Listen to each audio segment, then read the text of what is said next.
Word for word translation. Yada, as long as, ete, all these, asangataha, without being assembled, bhava, remain so situated, bhuta, elements, indriya, senses, mana, mind, guna, modes of nature, yada, so long, ayatana, the body, nirmane, in being formed, naseku, was not possible, Brahma Vittama, O Narada, the best knower of transcendental knowledge. Translation and purport by His Divine Grace, Srila A.C. Bhaktivinoda Swami Srila Prabhupada Ki Jai.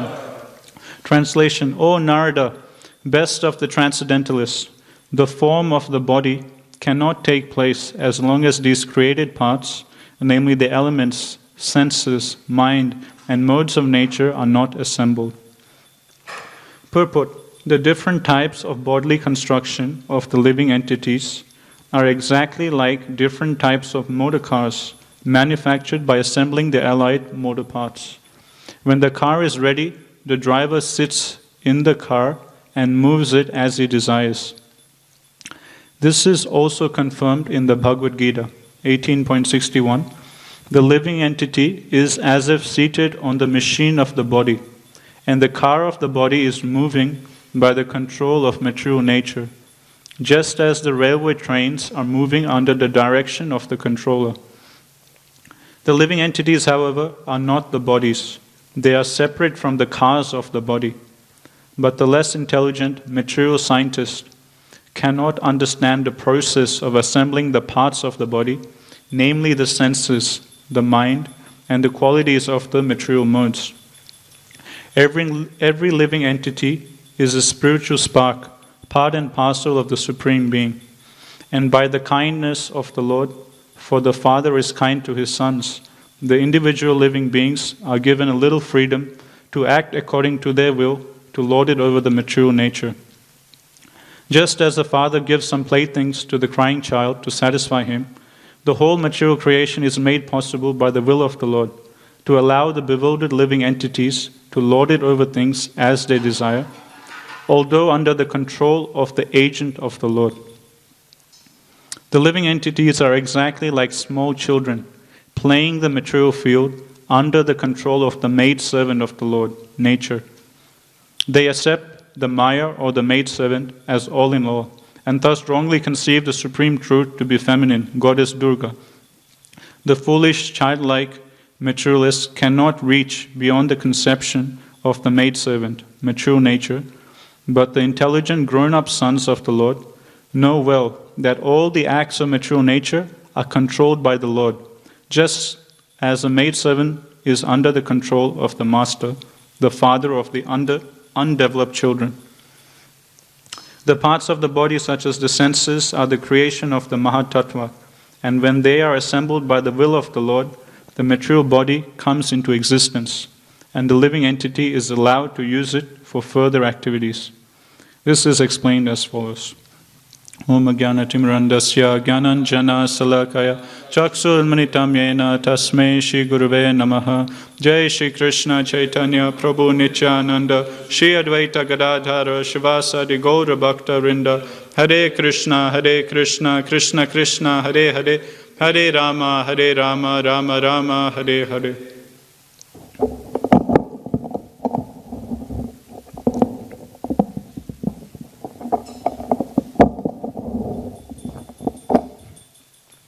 Hare Krishna, everyone.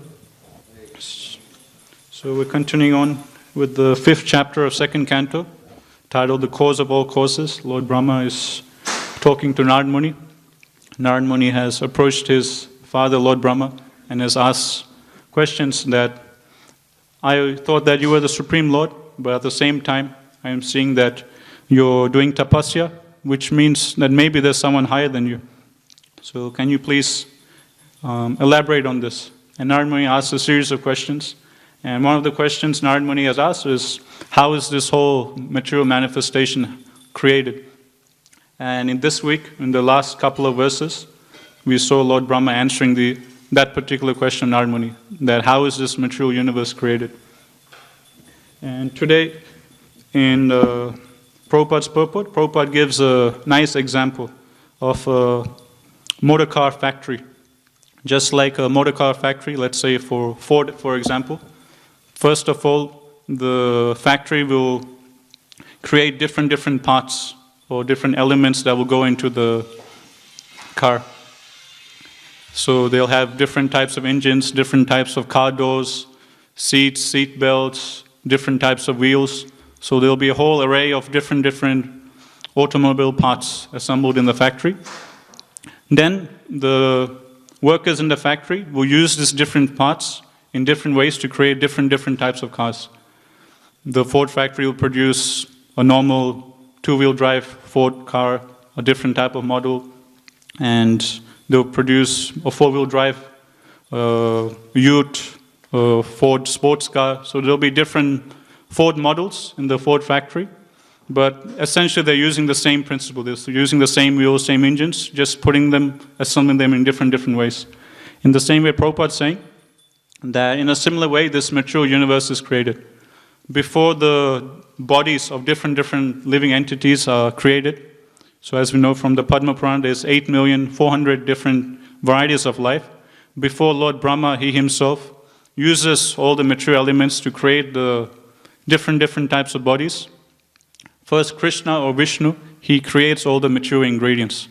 Then Brahma, as the secondary creator, he uses all these different tools to create different types of bodies. Just like Prabhupada is saying, in a car factory, first there will be all the car parts, different wheels, engines, ignition, and so on. And the workers will then use different parts to make different models of different types of cars. So if you go to the Ford website, you see they'll have a whole series of different range of cars you can buy. Four-wheel drive, or Ute, or sports car, and so on. So it's a very nice analogy Prabhupada is explaining here. And in this week we saw about Vishnu's creation of all the material elements. We saw how from Ahankar and the mode of goodness come the presiding deities of all the senses, mind. So from the mode of passion comes intelligence, mode of ignorance comes the base material elements. And Rajana Prabhu yesterday was explaining all this very nicely. And later on in the purport, after that, Prabhupada explains that the less intelligent, mature scientists cannot understand the process of assembling the parts of the body, namely the senses, the mind, and the qualities of material modes. Every living entity is a spiritual spark of the Supreme Being and the kindness of the Supreme Being. And by the kindness of the Lord, for the Father is kind to his sons, the individual living beings are given a little freedom to act according to their will to lord it over material nature. So the second analogy Prabhupada is using is Prabhupada saying that Krishna, well, it's not really an analogy, it's the fact, it's truth, that Krishna is like our father, and we're all like Krishna's naughty children. So this week when we attended Ghanshyam Prabhu's Vedic cosmology class, which was based on the 5th canto of Srimad Bhagavatam, Ghanshyam Prabhu was explaining that what is it that we can learn from the 5th canto? What is the main lesson for us? And he was saying one of the main lessons we can learn from the 5th canto in terms of the description of how this whole material universe is structured. One thing we can learn is how much Krishna loves us. And how do we learn this lesson? Well, just like as Prabhupada is talking here, that just like a father, he has some certain children, and the children are very naughty. They don't want to engage in a loving relationship with the father, but instead they want to play that game, they want this toy, that toy. And the father loves his child, and the father doesn't want to leave his child. But seeing how the son is very adamant to not be with him and enjoy separately from him, the father goes out and buys different toys for the child and gives all the toys to him. And the child says, I don't want to be with you, I just want to enjoy with my toys. So then father, although he doesn't want to leave his son, the father leaves the child in a room full of toys. And the father, Prabhupada says, father gets a maid servant to look over the child. So in India, even nowadays you'll see that more well-off families, they'll have a servant who would come and do all the cleaning in the house with the broom, take care of the children, do the laundry, help with the cooking, and so on. In the Western world, we don't have such a thing, but instead of maid servant, we can think of Maya as the babysitter. So just like there'll be a very naughty child, and the parents can't take care of the child, and the child doesn't want to be with the parents, so the father goes out, buys all different toys, puts it in a nice playroom, and then the father, he hires a maid servant or a babysitter to come and take care of his child. And the babysitter is the servant of the father or the master of the house. The babysitter is working under the direction of the father. So that's the analogy Prabhupada is giving today. Then Maya is like the babysitter for us. And all the different toys that the father goes out and purchases to keep his naughty children happy, that's compared to all the material elements that Krishna has created that we saw this week, of how all the different senses and the sense perception, the three modes, and so on. So when we understand this, we can understand to what detail Krishna is going to, just to facilitate our desires. When someone comes up and says, I don't want to be near you, I'm sick of you, I want to go away from you, then that would very much hurt our feelings. And that's what we did. We wanted to enjoy separate from Krishna. And Krishna, he's so kind as a loving father that he gives us our free will, he gives us a space, and he says, okay, you want to enjoy separate from me, you don't want to be with me? Okay, I'll create a whole material universe just for you. A whole separate universe. And Krishna, he goes into so much detail to creating this universe. That's why we saw this week in this 5th chapter, how to what detail Krishna is going just to create this material universe just for our sake, just for our enjoyment. And when we read our 5th canto about the structure of the universe, again we get an idea of how much effort, how much time and energy Krishna is spending just to keep us happy. If you study the 5th canto, if you study these texts about how the universe created, there's so many details, there's so many minute details. Krishna is going to such extent just to keep us happy. So that's one main lesson we can learn, is how much Krishna loves us. Just to, even though we want to enjoy separate from him, when someone says, I don't want to be near you, I want to go away from you, then naturally that would break our heart. And we might have some bad feelings to that person. But Krishna, he holds no grudge against us. He still loves us very much. And instead, he goes out of his way to facilitate our material desires. And that's the second analogy Prabhupada uses in today's purport. And I was also thinking of one nice Leela in Krishna book in relation to this. If you remember the Shamantaka jewel, how Satrajit, he had got this jewel from the sun god. And Krishna, when he found out about this, Krishna was saying, he went and approached Satrajit and he said, that all the most valuable things in the kingdom, it should be offered to the king. You should give it to King Ugrasena, and he will use it for the benefit of all the other citizens. And Satrajit, he was hesitant, he didn't want to do it, so Krishna said, okay, you can keep it, we don't need it. And Satrajit goes, and one day it's given that Satrajit's younger brother, Prasena, he decides to take the jewel and wear it and then go riding in the kingdom just to show off, the opulence. So he starts going, profiling to show off, look at me, I'm so, I have this nice shiny Samantaka jewel. And the jewel, whoever wears, they'll shine just like the sun god. So Satrajit's younger brother, Prasena, he starts going around the kingdom, profiling, showing off the nice jewel that he has. And he's doing this to attract attention, but unfortunately, he also happens to attract the attention of a lion, and the lion seeing the shiny jewel effulging, the lion comes and kills Satrajit's horse, and takes the jewel and goes away. And then Jambavan, who's the king of that forest, he later finds out about this, and then he also goes to the lion, kills the lion, and then takes the jewel. And Jambavan, he's a very simple devotee of the Lord. What's he going to do with a like an opulent jewel like this. So he doesn't think, oh, Shamantaku jewel, now I can use this to make more and more gold and get very rich and healthy. He just sees, oh, okay, it looks like a nice toy, I'll just give it to my son. So that same jewel that everyone's fighting over, this jewel, whoever had this jewel, it would produce certain amount of gold every day. And whoever had this jewel, in that region, there would be no material disasters or calamities, and no drought, and so on. So it's like a very mystical, very opulent jewel. But to Jambavan, he's just a simple devotee of the Lord. He's just satisfied with devotional service. He doesn't need all these things. Like in the Gita, Krishna explains, for a devotee of the Lord, for the bhakti yogi, he sees both pebbles on the road and gold on an equal level. He sees no difference between stones on the road and gold. So we can see Jambavan exemplifying this.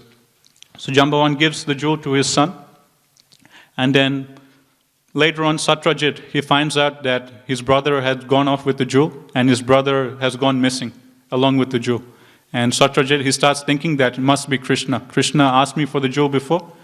I didn't give it to him, and he must have, gone and killed my brother and stolen the jewel from him. So then Satrajit, he starts spreading rumors all around Dwarka. And then Krishna, he finds about this, and Krishna is thinking, man, like first of all, he should have given the jewel to us, to the king, and I let him go. I didn't say anything. I didn't force him to give him the jewel. And now, even though I'm innocent, now this guy is spreading all these rumors about me. And Krishna, he doesn't like it. So then Krishna, he goes off to find out what actually happened. So just like a detective, he goes out to inquire, what actually happened, who caused the murder. So Krishna, like a detective, he starts going around the kingdom to find out what actually happened. And Krishna goes to the forest and he finally finds Prasena's dead body. Then he realizes, okay, animal has killed it. Then he sees the dead body of the lion. And in this way, Krishna traces through the forest and finally finds Jambavan.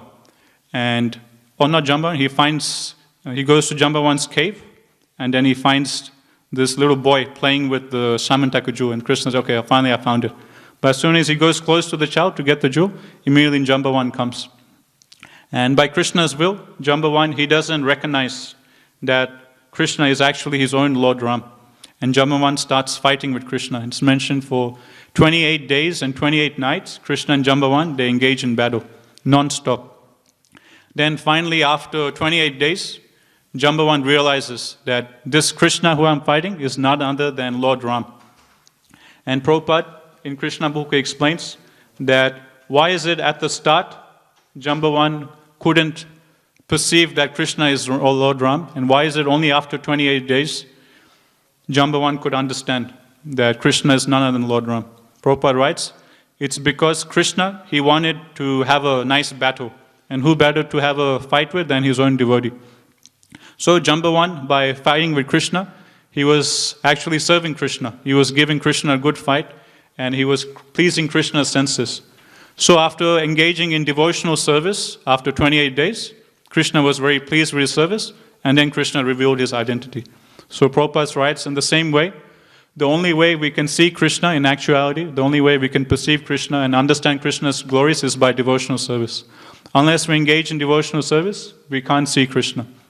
That's why Jambavan, he served Krishna for 28 days and 28 nights, non-stop. Then Krishna, being pleased with his service, Krishna reveals his identity, then Jambavan understands that this is none other than my Lord Ram.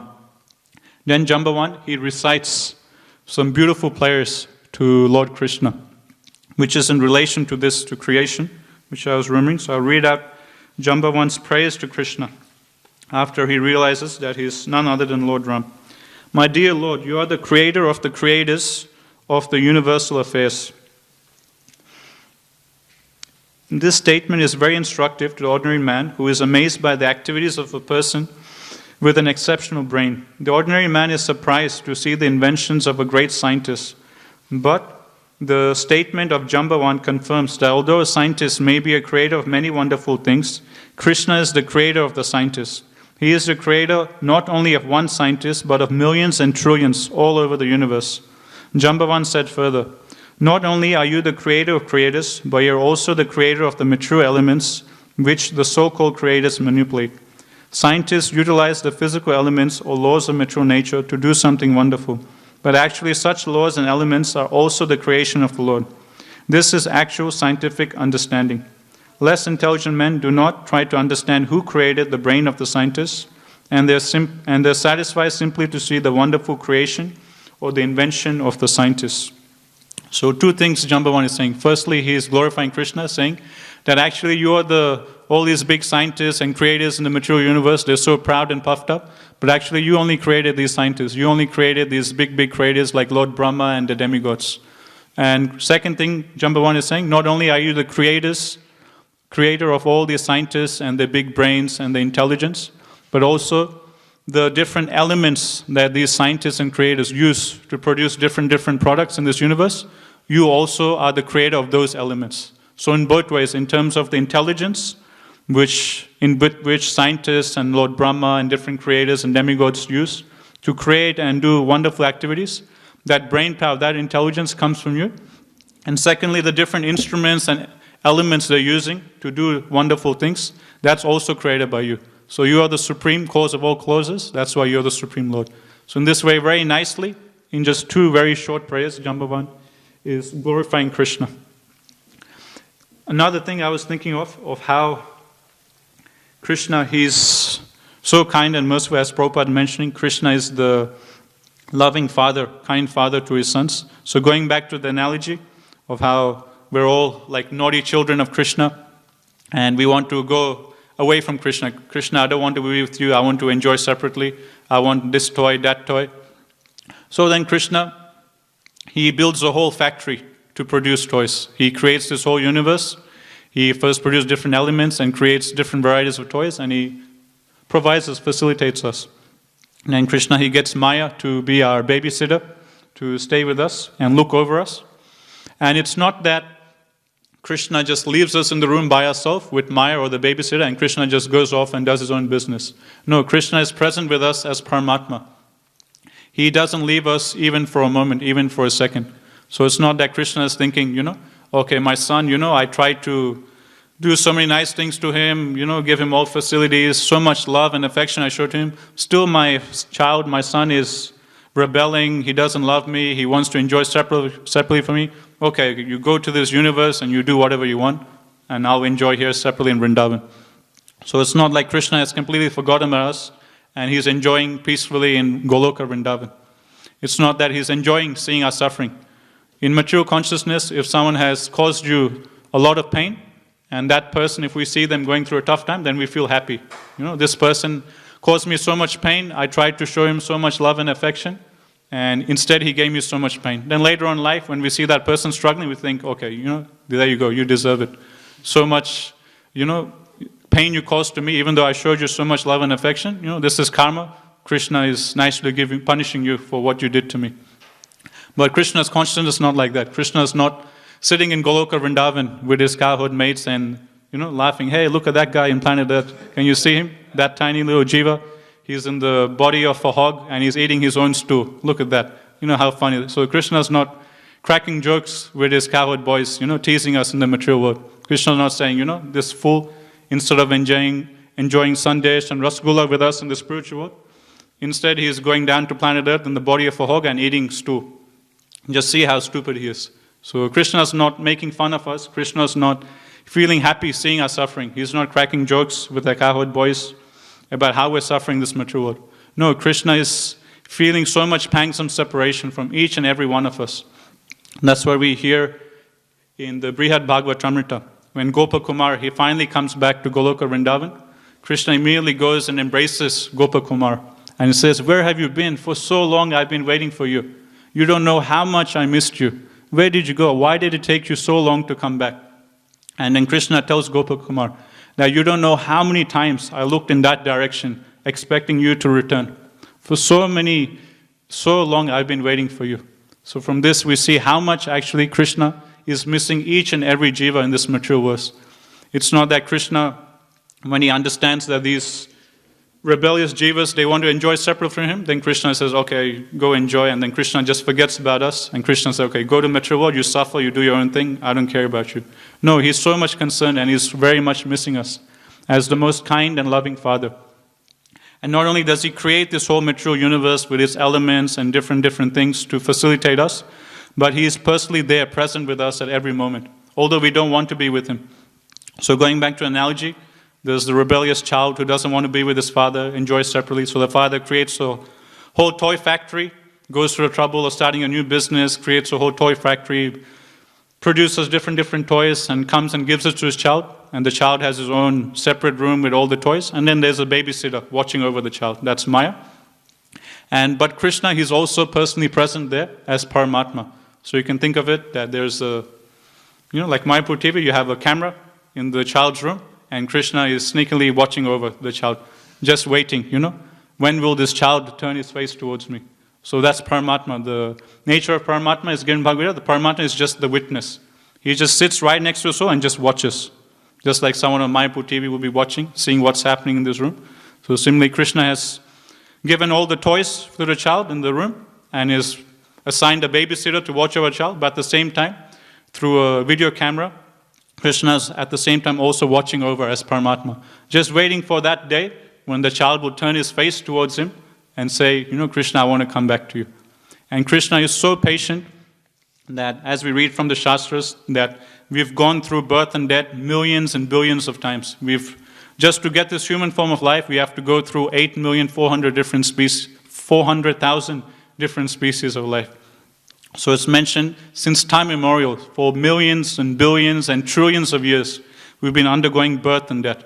And every single birth we take, Krishna is personally there present with us as Paramatma. You would think that after 2 times, 3 times, 5 times, 10 times, someone says no to you, someone just deals with you very coldly, maybe 4 times, 5 times, then we'll lose patience and say, this guy, he's just, I just don't want to deal with this guy. So many times this guy has hurt me, 5 times, 6 times, 10 times. I'm fed up with him. I'm just going to leave him, let him do his own thing. But even though we have rejected Krishna, insulted him, and rejected his love, and dealt with him so coldly, for millions and billions of lifetimes, for millions and billions of years, Krishna is still so patient. He's patiently still there, waiting for us. When will this jiva turn his face towards me? 100 years ago, Krishna is still there watching. 1,000 years ago, Krishna is still there watching. 1,000,000 years ago, Krishna is still there watching and waiting. When will this guy turn his face towards me? 1,000,000,000 years ago, 1,000,000,000,000 years ago, Krishna is still there watching. It's mentioned Brahma's lifetime is 311 trillion years. And this, even after one whole lifetime of Brahma, after the universe annihilated, still there are certain jivas who still haven't developed love for Krishna. And then when another material universe is created, again they'll come back. So there's certain jivas in the material world who have been here for more than trillions and trillions of years. And Krishna is still there with that jiva as Paramatma, even after trillions and trillions of years, still waiting patiently. When will this guy turn his face towards me? That's why it's said that Krishna is the most loving father. Can you think of an ordinary mother or a father being so patient and kind that they'll wait for the child that long?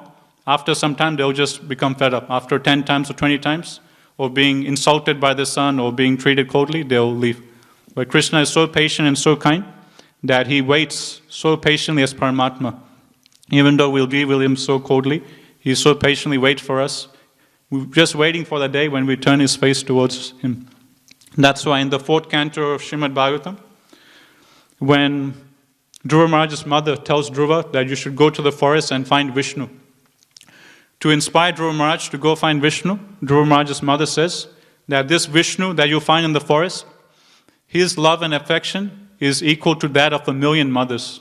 So when Dhruva Maharaj's mother says this to Dhruva, that Krishna's love and affection is that of millions of mothers, she's not exaggerating. It's actual fact. In fact, to say 1,000,000 mothers, it's actually an understatement. Krishna's love is more greater than billions of mothers, trillions of mothers.